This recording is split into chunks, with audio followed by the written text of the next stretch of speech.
And made it safely to Grants Pass, Oregon at last. About 8 hours later than I intended to, but oh man, the weather is not cooperating up here this time of year. It gets dark really early, and then the fog comes down, and visibility it varies between 5 and 1 feet from the car, so taking it nice and slow up and down the mountains, which is good for the battery, but bad for my patience, that's for sure. Trip went pretty well from Eureka, left with a full battery, thanks to Caltrans having a charging station. No thanks to the person on PlugShare who listed the Humboldt County Fairgrounds as being in Eureka instead of where it actually was, which was Ferndale. I'll have to correct that at some point, but yeah, I ended up overshooting it last night, so I charged in Eureka while I slept at a Travelodge.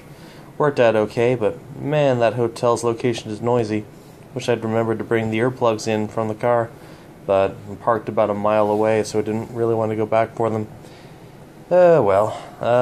Ended up charging at the Chinook RV Park in Klamath. Beautiful drive up there.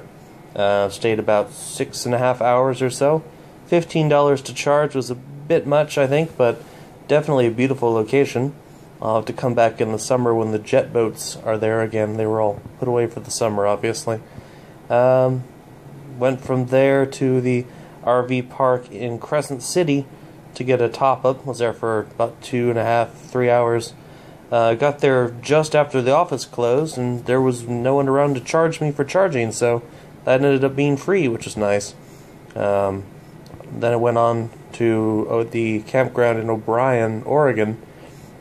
Again, man, the fog and the elevation changes made that a scary drive, especially with it getting dark so early, but again, I got there late enough that nobody was around to charge me for charging, which was actually a very nice surprise, so it kind of made up for paying so much at the Chinook campground.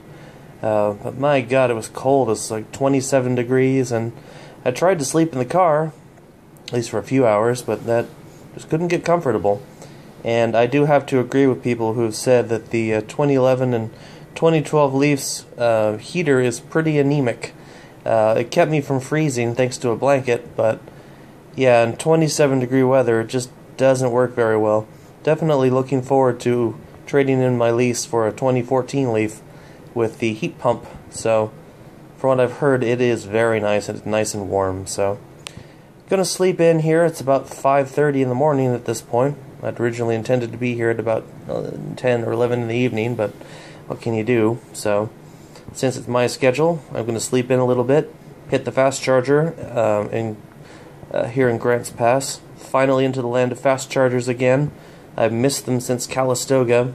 2 or 3 days ago. I'm actually starting to lose track at this point. Should hopefully be able to fast charge my way up to Washington. At least by the end of the day, I should be in Washington. If everything goes well, I'll be in middle Washington, but worst case, I'll be at least to the Washington border by the time I have to go to sleep. Talk to you later.